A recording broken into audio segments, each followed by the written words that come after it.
The following is a By the Year 2000 special presentation.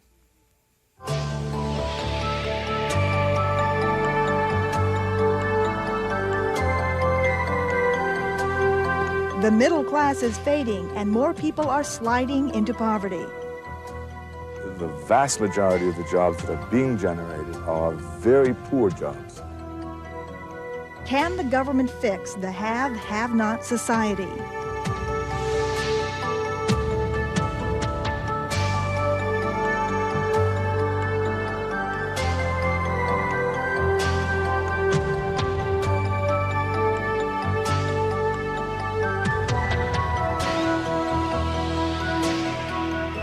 Major funding for By the Year 2000 is provided by the James Irvine Foundation to promote civic and social responsibility and the development of sound public policy through the understanding of community issues, and by the Michael J. Connell Foundation. Additional funding is provided by the law firm of Latham & Watkins, proudly supporting public discussion of community issues, and by Kaiser Permanente, working with Southern California for a healthier tomorrow. A lot of people are getting rich in Southern California, but a lot more are getting poorer. Between the rich and the poor, the gulf is widening. I'm Val Zavala. And I'm Joseph Benty.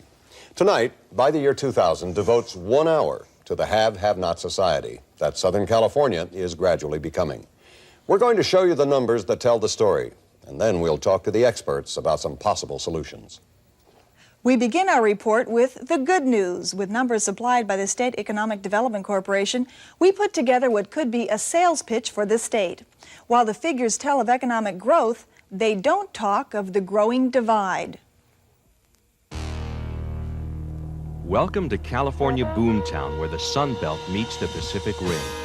Led by innovation in high technology, our economy now produces $550 billion worth of goods and services, surpassing Great Britain as the 6th greatest economic power in the world. And strong growth has meant new jobs, nearly 5 million since 1972. Today, we are the financial capital of the Pacific, with institutions providing billions of dollars for wishes and silicon dreams here in California, but behind this picture of plenty lies a far different economy where factories are closing, middle-class jobs disappearing, people working poor if they're working at all, and the gap between rich and poor now stands as the widest ever recorded. This is all taking place during a time of economic prosperity. We have a new phenomena here. The 1980s has given us prosperity and polarization. Harley Shaken is a professor of work and technology. The whole notion of simply, well, look, if we do well, the whole society benefits, no longer is holding true. Have a good run. For many, however, life has never been better. Yep. Bye-bye. Bye-bye. I'll see you. Take Patrick and Mary Lou Weber. Their combined income puts them in the top 10% of LA area earners. We're basically kind of self-motivated people, and we're going to keep setting goals that are attainable and kind of keep working for those goals. Patrick works for a major brokerage firm handling mergers and acquisitions worth hundreds of millions of dollars. It's one of the fastest growing and most lucrative fields in Southern California. We just like to keep taking a step up in lifestyle, and that doesn't necessarily mean the more expensive house or the more expensive car, but I guess in a way it does kind of mean that. Like the Webers, families in the LA area earning more than $50,000 a year increased 200% in the 1980s and now include more than a quarter of all households. But while the rich grow strong, the middle class is being squeezed with wage concessions and layoff notices. John Rementeria is a case in point.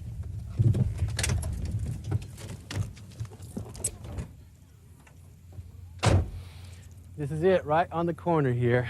He lost his job, then this home, and finally his marriage. I look back and I see where I was and see where I am now, and I still scratch my head and wonder sometimes. John had worked at an engine rebuilding company like this one, but foreign competition wiped out the company.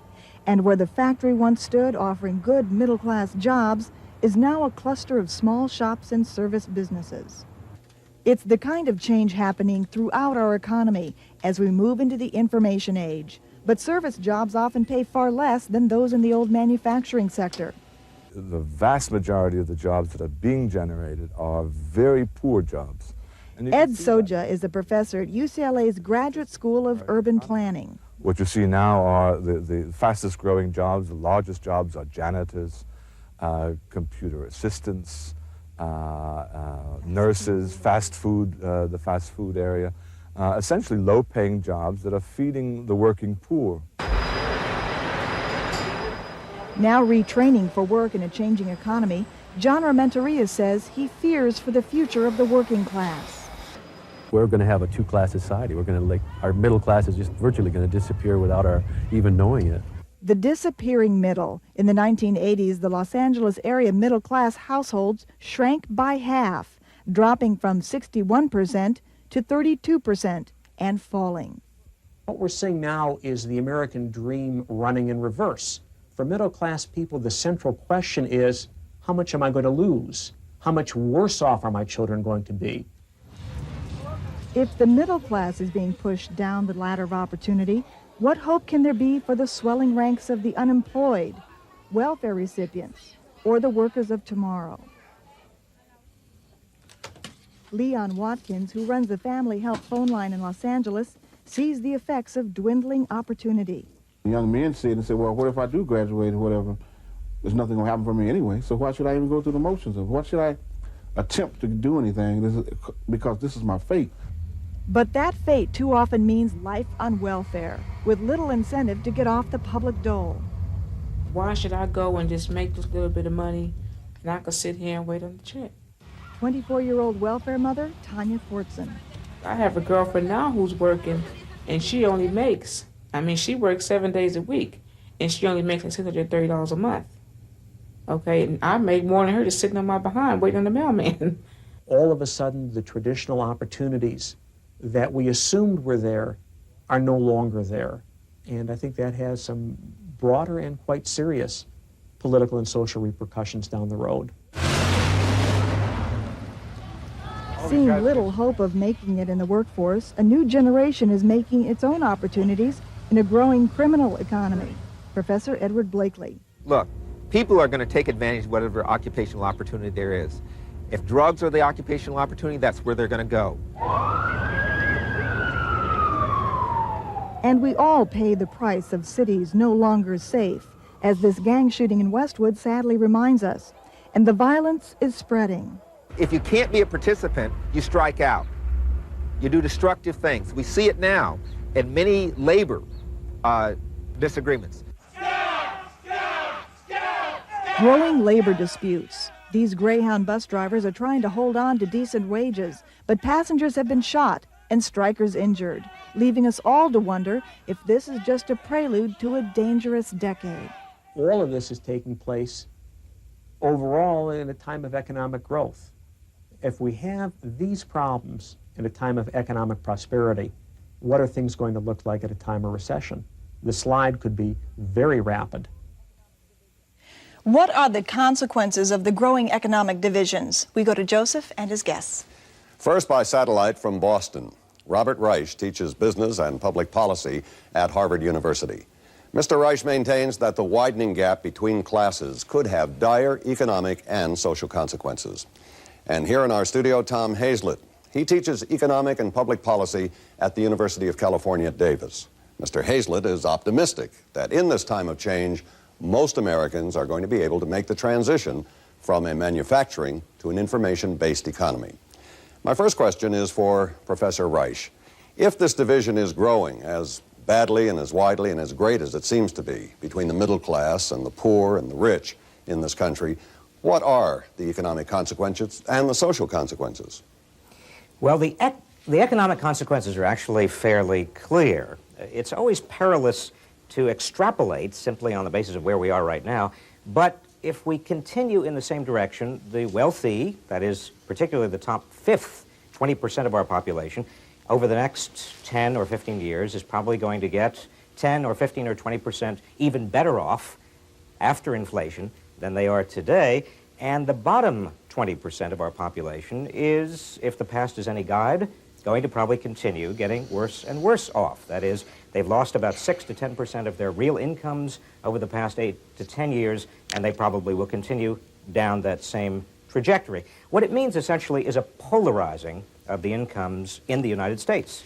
The rich getting richer, the poor getting poorer, and everybody in the middle getting basically squeezed because the middle is getting smaller and smaller. Everybody, it's almost as if you took a piece of elastic and spread it out. Nothing to worry about socially? Doesn't this have implications? Oh, I think there are enormous potential social implications, obviously. You can't have a society that is a civil, tranquil, happy, collegial society in which the income spread becomes very, very great. You have only to look at the extreme example of some Latin American nations like Brazil. It's very hard to contrive social glue, the kind of things that keep us all together, willing to be citizens, willing to pitch in, willing to help one another when there is that kind of income gap between the wealthy and the poor. And eventually, unless we change the trajectory we're on, eventually we could get into some very severe social problems. With that definition, from that point of view, Mr. Hazlett, do you agree first? Well, there's much to be said for advocating a social ethos that gives us a wide consensus that society is basically a fair system, a fair game, that the rules aren't fixed. But to extrapolate simply from economic trends to say that somehow the game is becoming fixed just based upon those income numbers, I think is very wrong. Ricky Henderson may have a tremendous contract, making, I believe, $4 million a year now, and is a very fortunate and talented young man. The fact that he's making a lot more than an average wage earner is not thought by most people, however, to be unfair, because the game is not fixed, and any of us with his talent would be similarly suited to do as well. Well, I'm not sure that we're saying the same things here. I didn't hear Professor Rice say the game is fixed. No, in fact, let me comment on that, Tom, because I think it's a very important point. Actually, although you can get some evidence if you look at what's happening on Wall Street and if you look at some law firms and you look at some insider trading and some corruption, some of the game does look like it's fixed, but most of the game is not fixed at all. The reason that the wealthy are getting wealthier is that if you have some high skills, technical, managerial, complex skills in this society that have to do with the ability to manipulate symbols, like a lawyer or an investment banker or an architect or a musician or a baseball player, a software engineer, baseball player, whatever.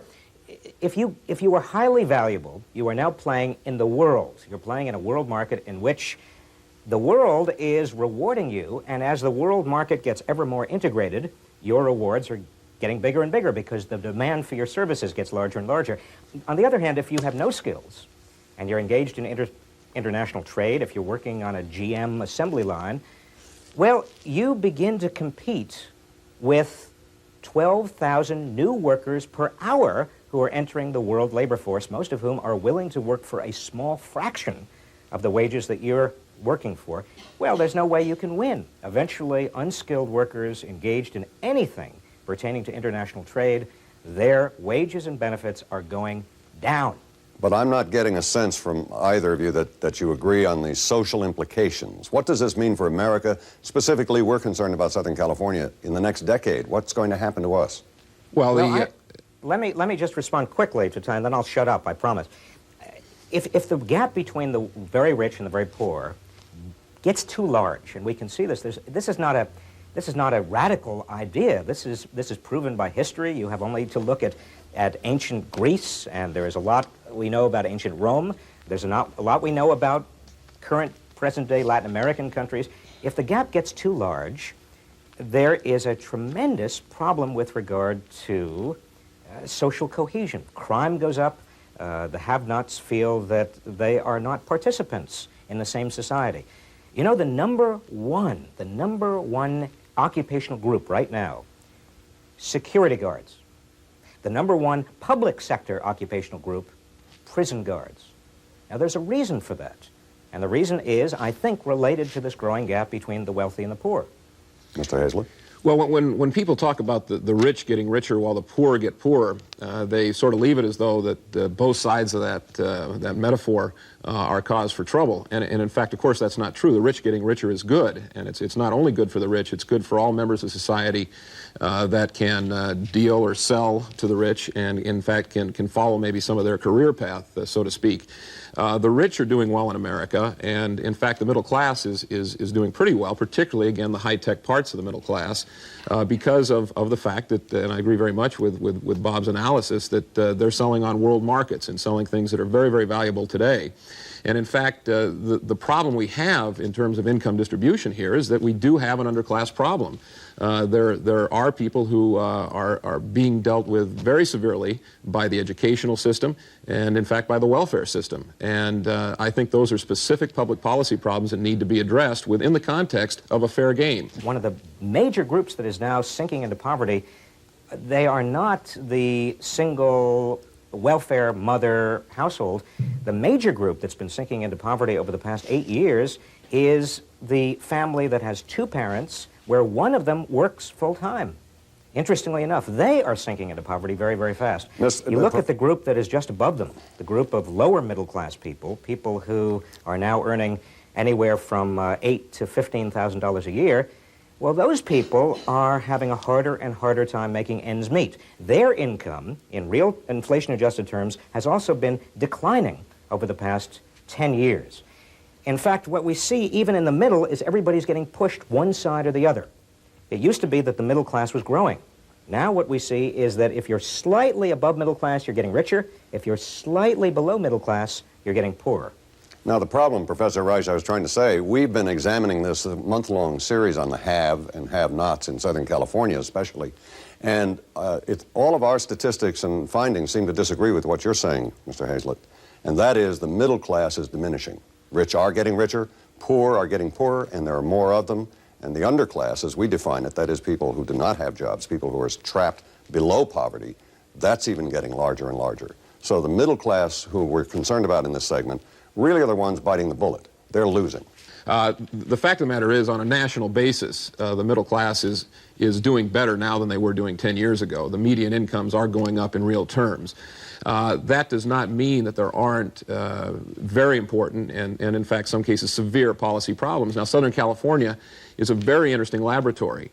You've got, in fact, a tremendous immigration into the Southern California area, and that creates by itself an income distribution problem, if you want to think of it as that. But in fact, people are coming here to live from other cultures because they can do better here. But that skews our numbers to a great extent. Another particular problem that I believe is quite severe is the housing situation. And certainly housing costs for newcomers into Southern California are enormously high. But that has to do not with any global policy or problem of the American system, so to speak, but of particular housing policies that are pursued at the local and state governmental levels that allow homeowners to basically exclude all new housing and all new groups from their neighborhoods, the old Tom, NIMBY problem. If I can just, let me take you on a little bit on the notion that the middle class is doing better today. Not only, and I don't want to play data games, we can go back and forth with data, there are a lot of ways of measuring it, but actually look at the number of women in the workforce today. Most of those women are in the workforce not because of women's liberation, not because of all kinds of new opportunities for women. They're in the workforce because they have to be in the workforce to make ends meet. Look at average family size. It's shrinking, not because people like kids less, but because they can't afford to have more kids. Last year, for the first time since the Second World War, the percentage of Americans owning homes went down, the percentage of Americans renting homes went up. You look all across the middle class, and you see evidence of actually declining standard of living, not increasing standard of living. Now, Mr. Hazlett, Mr. Reich, we're going to take a break here to give you some more background on this middle class, specifically in Southern California. And for that, we go back to Val. As we mentioned in our first report, the middle class is shrinking. Industrial middle class jobs are disappearing and being replaced by low-paying jobs in the service sector. Before it's too late, is there some way of mending the American middle? Since the dawn of the Industrial Revolution, factories and assembly lines have offered American workers a gateway to the good life. In California, steel, auto, and tire production built a prosperous, stable middle class. But those days are gone. Can I see hands of everyone who's receiving unemployment? These are the faces of the unemployed who once would have filled those factories. Hard-working men and women who can only wonder what happened.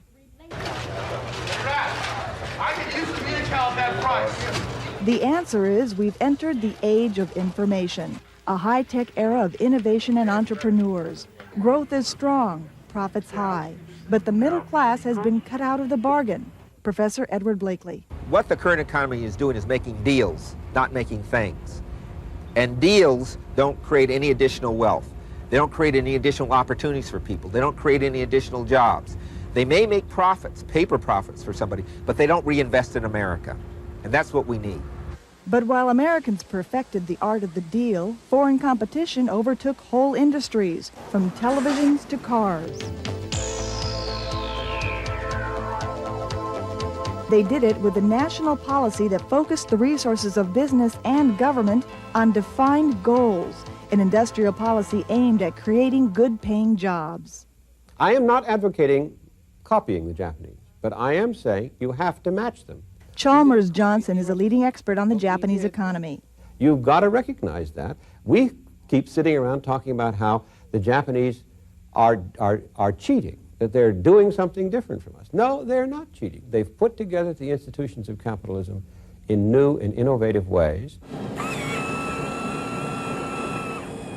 This newly developed bionic hand is one example of how American companies are answering the challenge from abroad, combining forces to bring new technology to the marketplace. Well, the fact was, we were being beat as individual companies and as a nation. Project Director Dale Hartman. We discussed the possibility of pooling our resources to address some of these generic problems to the benefit of all. From those discussions, major competitors such as Hughes, Rockwell, and General Dynamics created a research consortium called IMAR. We now have in place something we didn't have before, and that is a mechanism.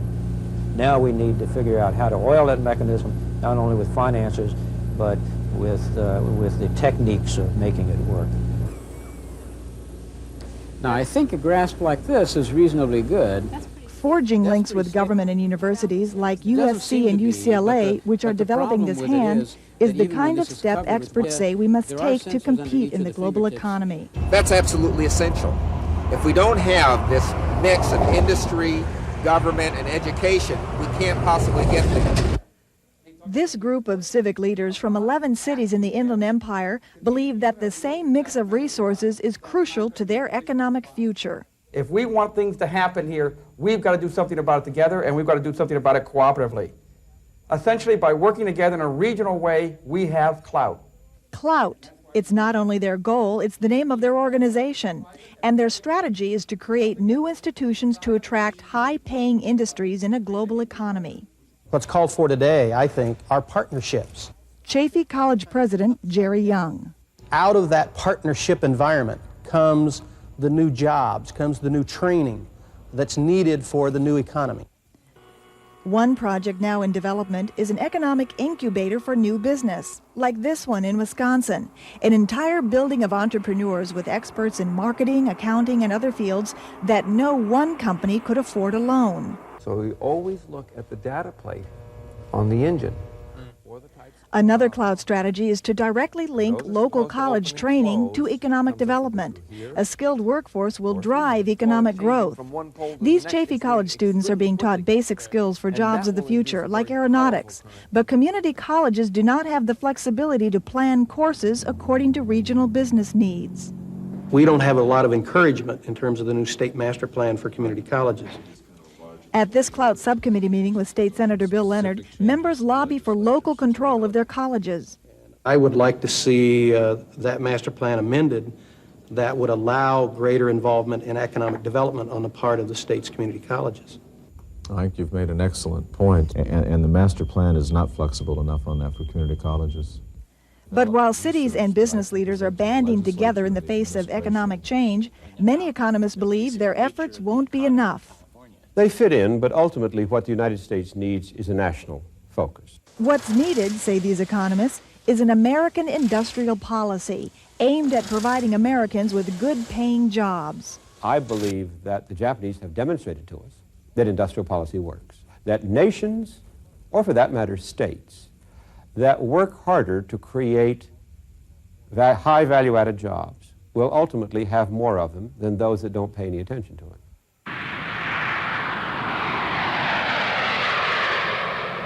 American industrial policy would set specific goals in aeronautics, microelectronics, and other industries, with government coordinating the effort. But opponents say that means government bureaucrats would be picking business winners. It is not a matter of picking winners. I mean, this is, you really listen to the economists start telling you, oh my God, you think that the bureaucrats could pick winners. The truth of the matter is the winners have already been picked. They've been picked by the Japanese. The issue left is whether there be any Americans working. Planning our way out of economic trouble, a point of debate for Joseph and our panel. Now, once again, we are joined by Robert Reich, professor of business and public policy at Harvard University, and Tom Hazlett, economics professor at UC Davis. Mr. Hazlett, what is it you think that we can do in the next 10 years, viable policies, government, industry, business, education, to do something to save the middle class or to improve its lot? Well, the American experiment has been a very good experiment, and if any society, any culture should know about how to create a middle class, it should be the United States of America. After all, this is where the great, tremendous expansion of the middle class, the end of the 1800s, the beginning of the 20th century, really took place. And in fact, we not only grew into a middle class society with our native stock, we took in millions and millions of immigrants that came here specifically to work in the industrial machine and to become middle class themselves. Can we do that again now? Is that what you're saying? We are doing it again. In fact, immigrants are in large measure coming here precisely because many of those same opportunities are here. We have created for ourselves, I believe, some tremendous impediments, however, for many of our citizens. The public education system is really not doing a service to people of many diverse backgrounds in this country and should be tremendously improved.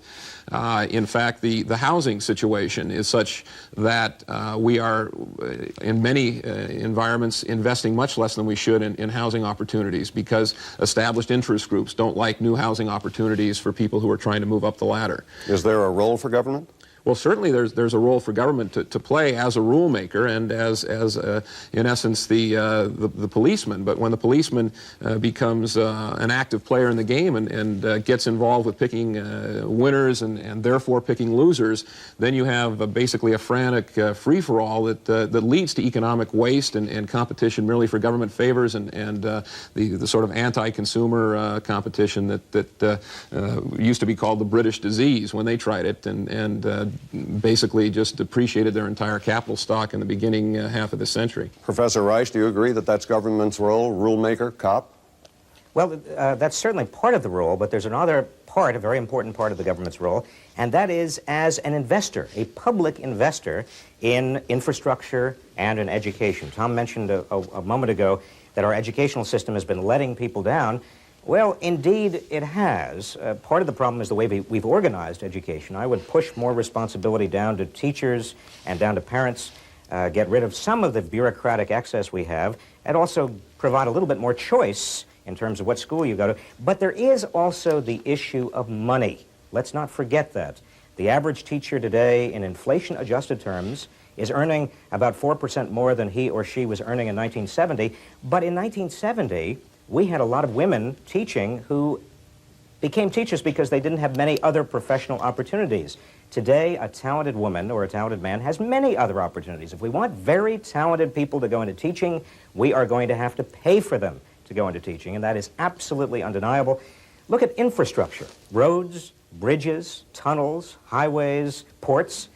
They're falling apart. The federal government has got to invest. And what George Bush has been doing, and what the federal government these days has been doing, is pushing the responsibility for education and infrastructure back down to the states and locales.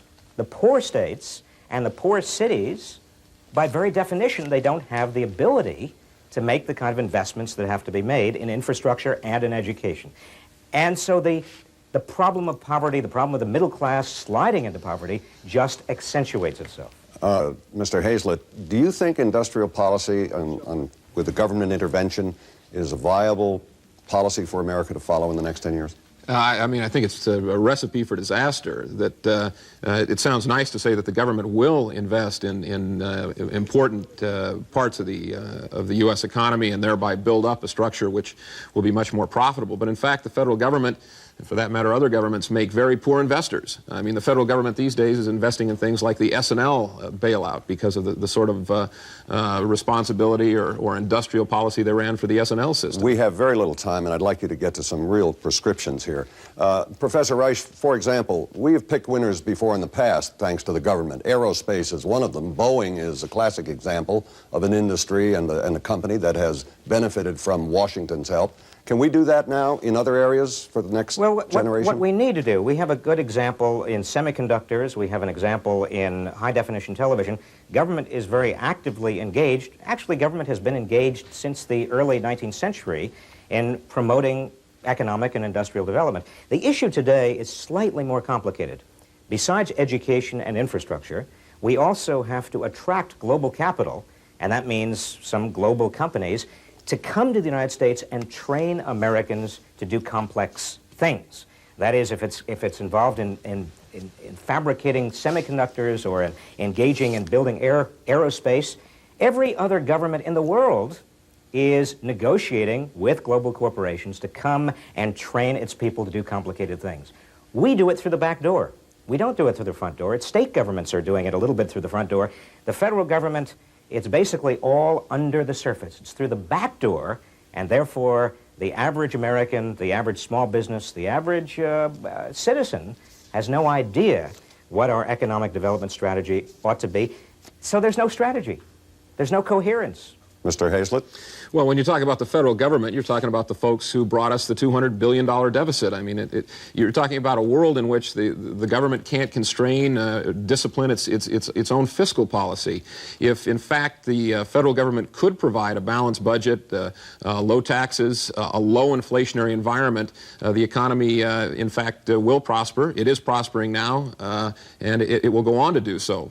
And you see no danger that if there are social upheavals or if we go into a recession and the good times pass for a year or two, that we may have a real disaster on our hands because we didn't intervene or we didn't have a solid policy? Oh, sure. The world is fraught with dangers. The fact is that the government's not going to mitigate that by trying to pick winners. HD TV, high-definition television, would just be another example. If we pour $2 billion into an HD TV program that has no guarantee of success, it's a shot in the dark, the government makes a very poor investor. Professor Rice, should we have a planned economy on the order of, let's say, Japan? Obviously not. And nobody is suggesting a planned economy. My gosh, we've seen what planned economies in Russia and the Eastern Europeans have done. The Japanese economy is not a planned economy per se. What the Japanese do and what we ought to be doing is, number one, investing in education and in infrastructure. That is not government intervention.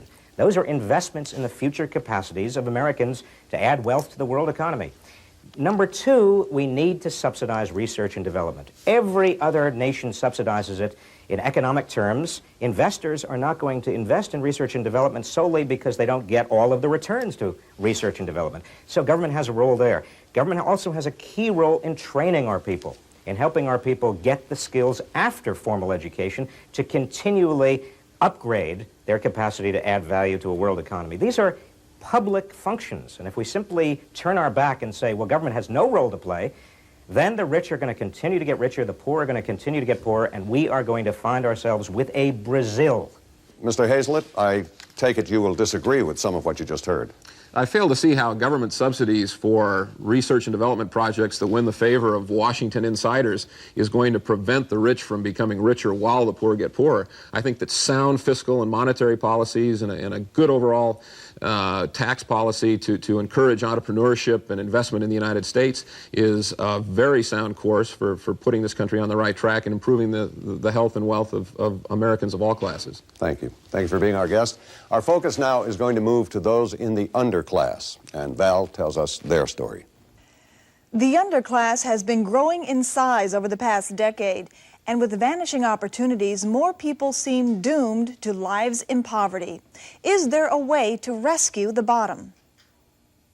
Okay, they're not going to go with this. They're going to go in their own car. Come on here. Okay. No, they're not going to go. What's the matter? They're not going to.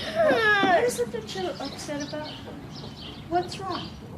Angie is a single Latino mother whose life depends on government programs. Her Los Angeles apartment is government subsidized. Her 6 children by 2 marriages are fed and clothed by aid for dependent children. This is Chris, one of her 2 children afflicted with Tourette's syndrome, a neurological disorder. He doesn't want to go to school for fear of encountering members of a gang who beat his 12-year-old brother the night before. This is Angie's reality, day in, day out. Angie is at the bottom, a member of the underclass. Okay, well, thanks again then. Okay, bye-bye. Well, that's why I don't have a job. That's my normal life. You know, my son will be coming home in a little bit. They called him from school and said that he was coming home because he had a bad headache, so. I'm making bread dough jars. I'm painting them for the Children's Bureau, for the support group, because we have a table at the fair, the carnival. And I donated the jars so that we can raise money for our women's group. I grew up in a dysfunctional family, and that was pretty hard. I wasn't really good in school. I only went up to the 7th grade in school, and I started going through job programs and things like that. And I guess at the age of 13, I ran away, and I kept running away. And when I was 17, I found somebody that I felt like, well, here's somebody who's going to pay attention and take care of me. So I ran away to a dysfunctional person who was an alcoholic, and we got married, and we ended up having, you know, all these kids. If I didn't have the check, I wouldn't be able to survive. My kids wouldn't have what they have now. It's always hard for us towards the end of the month. We're waiting for check day tomorrow, and I don't use drugs, I don't use alcohol, but it's hard to make the money stretch. So we have a little bit of this and that, so we're doing what we can.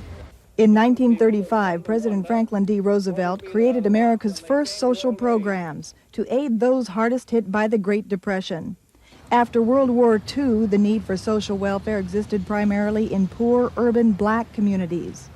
Now we are in the 90s. Immigrants are flooding into the country. Is the face of the underclass changing once again?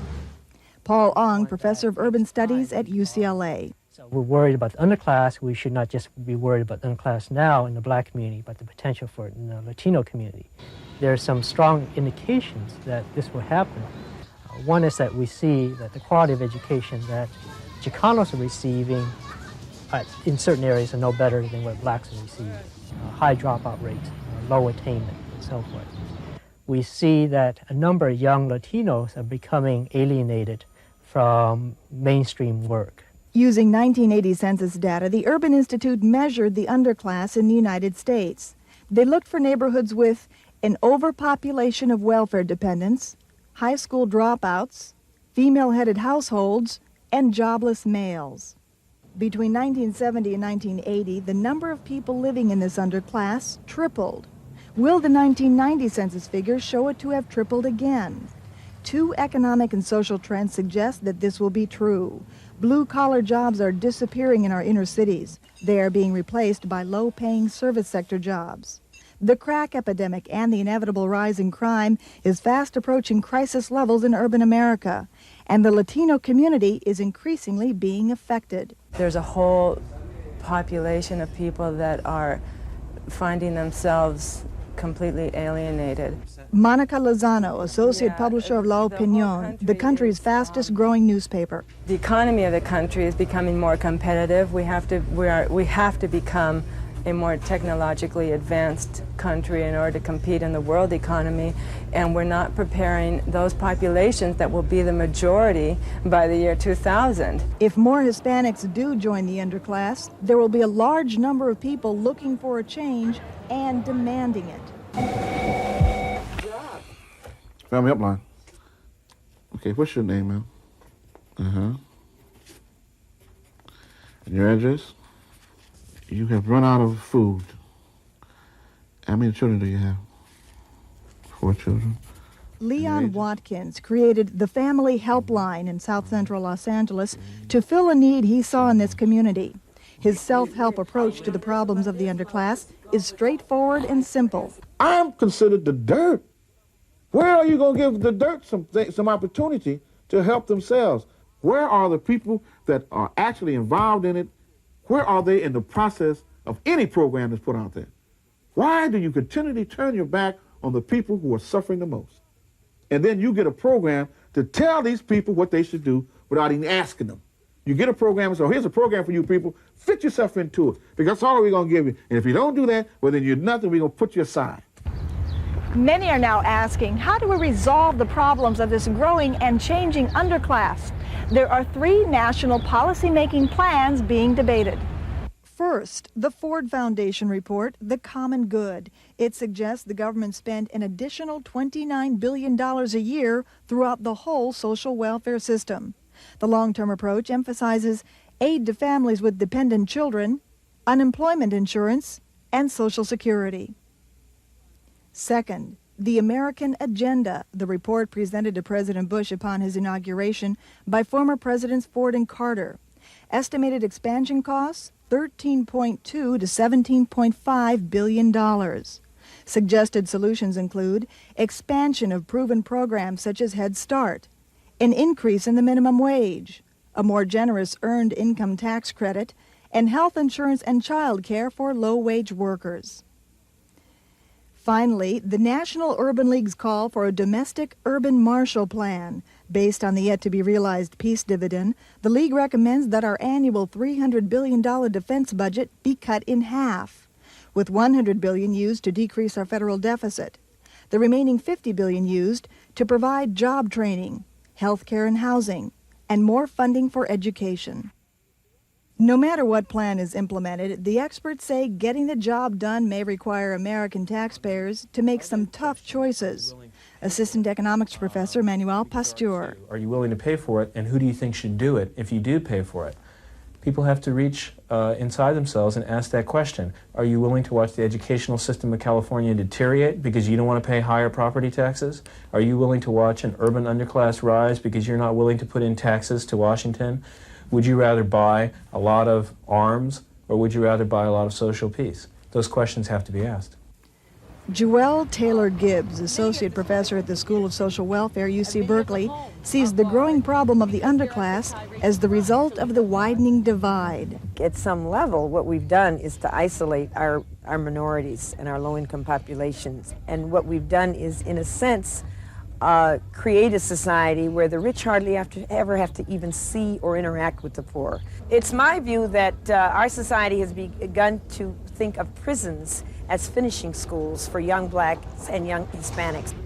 I'm more fearful for the whole society because I don't think the wealthy class can really isolate itself and can wall itself off. My own feeling is that there are not enough iron gates, not enough guns, not enough guard dogs, and not enough security guards to protect the upper class from the anger and alienation of the underclass.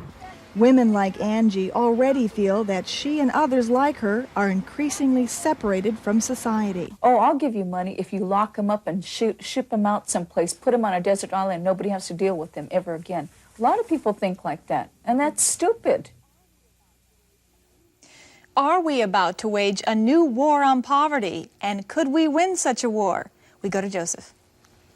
Joining us now from Washington, D.C., Robert Woodson, president of the National Center for Neighborhood Enterprises. Mr. Woodson thinks it's time the poor become self-dependent rather than depending on the government. And also in Washington, Isabel Sawhill, a senior fellow at the Urban Institute. Ms. Sawhill believes the government must act, especially on behalf of poor children. Ms. Sawhill, you said that there are many things we can do, but one of the keys is to continue improving elementary and secondary education. How would you do it, when, and who's responsible? Well, I think there's a whole agenda that needs to be tackled in the area of children's programs. It's not just education, although that is critical and probably as critical as anything, but there's also questions of prenatal care and nutrition and immunization and other things that children need even before they get to school. Many of the most disadvantaged children are growing up in families that are no longer functioning very well, and society needs to provide some help and support to those children and their families if they're going to even enter school ready to learn and ready to do well. When we saw the suggestions for improving the situation and the hope for the underclass in America, a very specific class, it really is a generalization about all of those in poverty, all of those who are poor. We want to concentrate in this discussion, this brief discussion, on the underclass itself, those who are really down at the bottom. What do you see that must be done now, and who can do it, and when should they do it? Well, let me say that this is a very difficult and complicated problem. I don't have any magic solutions, and I think that anybody that tells you that they do is not really looked very hard at the problem. We have some things that we can work on, but there are no panaceas here. We have got two basic institutions that aren't working very well in our most disadvantaged communities. One is the home, and the other is the school. And there are very great challenges in doing anything about either one of those institutions. Mr. Woodson, how do you differ with Ms. Sawhill? Well, I think the reality is that the poor and the underclass has expanded in the presence of about $1 trillion expended in federal, state, and local monies and programs to aid the poor. 25 years ago, about 70 cents of every dollar went directly to the poor. Today, about 68 cents of every dollar goes to those who serve the poor. So the poor have become a commodity. So we have got to examine the instruments of salvation. Those communities, they don't lack for resources. The problem is the monies are going into the service industry and those who are serving the poor. I happen to know Leon Watkins, the Family Helpline, and I know that he and his wife and his family live directly in South Central area. For years, he has demonstrated in microcosm what it is possible to accomplish in turning around young gang members when you support those immediately around him. He could not receive any support of $10,000 that will enable him to reward those young men at a time when the county spent $3 million on the county gang program that went to service professionals. Now, can I interrupt you just a minute? We have seen a man who does a job. You've referred to him. We now have a human being. He lives in South Central Los Angeles. What could be done starting tomorrow by the County of Los Angeles, by the State of California, by the federal government to aid people like Mr. Watkins? First of all, you can look at examine how many Mr. Watkins are there. All of the studies that are referred to are all pathology studies. We concentrate on what fails. We need to find out how many other Leon Watkins exist in these low-income communities.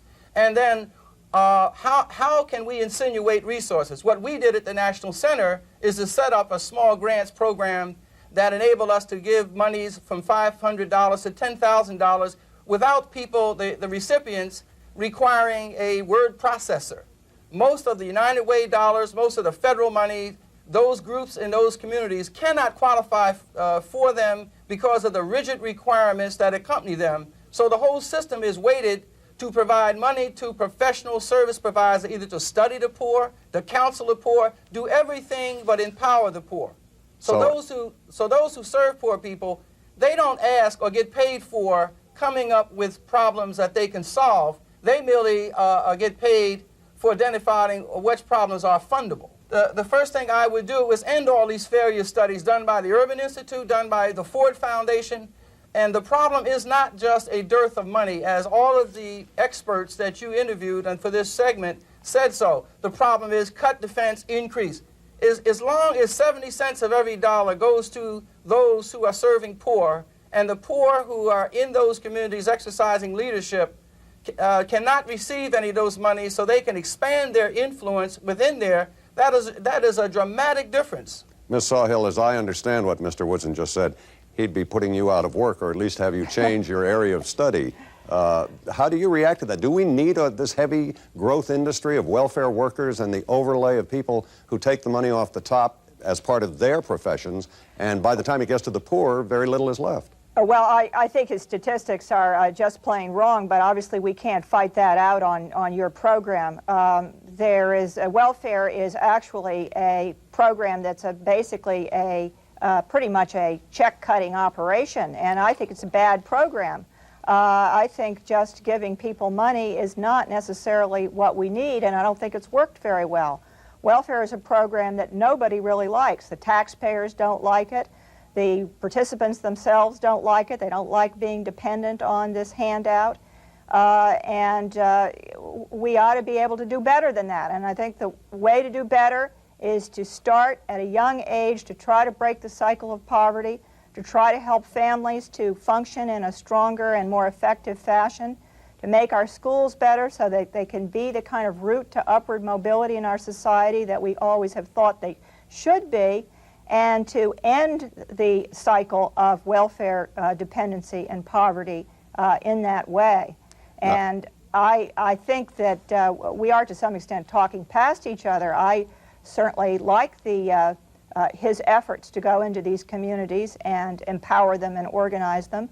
But let's face it, it sounds an awful lot like laissez-faire to me, and laissez-faire hasn't worked.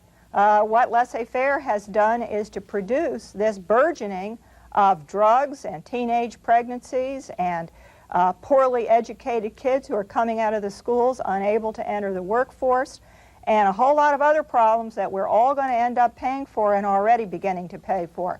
We spend $17 billion a year supporting people who became teenage parents. We spend something like $30,000 a year to keep somebody in prison. The costs go on and on. We have to try to get in there early and break the cycle. And I don't think welfare is the way to do it. I think investments in children and in the education system are basically the way to do it. Do you really think there's going to be, in light of the savings and loan scandal and the payoff the American people are going to have to make on that one, that there is going to be a peace dividend? And if there is, since you had a hand in the American agenda, as I understand it, do you think that kind of money that you asked for, or Presidents Carter and Ford asked for, is really going to be forthcoming? On the peace dividend, I think that it's been probably much exaggerated. I think we will have a peace dividend of some sort, but I don't think it's going to be nearly as large as most people Are we going to think. Ms. Sawhill, Mr. Woodson, are we going to have to rely on ourselves as individual citizens and through whatever agencies we have outside of government to solve this problem? Let me say that, you know, a lot of people who quietly despair of self-help efforts try to interpret what I say as being laissez-faire. In other words, we have 1 minute, Mr. Woodson. It's either on or off. The question is, what we are doing is not working by funding people to help poor people. And I'm suggesting the issue isn't more money. The issue is how can we invest more effectively in innovation, in outcome-driven solutions where people get rewarded for reducing poverty, and not the current welfare system that continues to get funded from the federal government and everyone else, regardless of whether they do what they promise the American public. But don't you agree that institutes like the Urban Institute and people like Ms. Sawhill are necessary, just as if we were dealing with the disease, we would need professional physicians to look at the matter and tell us what we're really suffering from? Well, I mean, if you're talking about physicians who are just coming in and diagnosing, telling you you're sick without giving you any prescriptions for what you can do about the illness, no, we don't need those kind of physicians. We need physicians that will prescribe cures for these diseases, and physicians who are effective based upon their ability to deliver what they prescribe, the cure. Mr. Woodson, I'd like to get a little clearer on whether or not you want to spend any money at all on this problem of a growing underclass in our society. Oh, absolutely. If I could be assured that the monies were going directly to those that have demonstrated that they have real solutions, as demonstrated by the number of people that have been healed as a consequence of their intervention. Leon Watkins and people like him, I know from personal experience, have demonstrated that he can point to the number of kids who were in jeopardy and at risk before, who have lives have changed as a consequence of his intervention. I don't think that the traditional service industry can demonstrate that it can, the number of people it could heal. So yes, I'm for spending if those expenditures are outcome driven. Is there anything wrong with that? Well, yeah, I think there is. I don't understand how we can expect volunteers in the community to be teaching the children, for example. Certainly the schools have got to have professionally trained people, and we've got to pay them. What we're advocating is that low-income black parents need to have the money so they can exercise the same choice as public school teachers exercise, and if they want to, start their own schools, send their kids to public schools, or whatever they want. That's all I'm advocating. Ms. Sawhill, what's wrong with a mix of the two ideas? We've seen no real results, or at least many people argue that there have been any real results, from spending so many tens and hundreds of billions of dollars on poverty and trying to solve it in this country. Why not give some of the money directly to the poor? And for once, let them decide what to do with it. Well, I think he's really obfuscating a lot of issues, frankly, and I think that the problems are really much more serious than he's indicating. We have whole communities that are totally devastated by drugs now. We have children growing up in families that are neglecting and abusing them, often because of drugs. It isn't going to help just to give their parents money. Their parents are not really doing the job right now. Some of them are, and for some of them, giving them money, it would work. But for others, and particularly for this group that you told us you wanted us to focus on, we know that the problems are so serious that giving money to those parents, in my view, is not necessarily going to solve the problem. Despite the obvious disagreements, I think if one looks very carefully, both of you agree that the underclass problem is something that we are going to have to work very hard to solve, and a mix may be possible to find that solution. Thank you for being our guests. Now we'll go to Val for a preview of next week's broadcast. Southern California art museums, who are they here for? Check the numbers and you'll find a mostly white, mostly elite audience. With a culturally diverse population like LA's, does it make sense to show mainly European art? Some museums are now trying to reach out to a new public. Join us next week on By the Year 2000 for Drawing Audiences. And if you have comments or show idea, write to us at By the Year 2000 in care of KCET-TV, 4401 Sunset Boulevard, Los Angeles, 90027. I'm Val Zavala. Good night. Major funding for By the Year 2000 was provided by the James Irvine Foundation to promote civic and social responsibility and the development of sound public policy through the understanding of community issues, and by the Michael J. Connell Foundation. Additional funding was provided by the law firm of Latham & Watkins, proudly supporting public discussion of community issues, and by Kaiser Permanente, working with Southern California for a healthier tomorrow.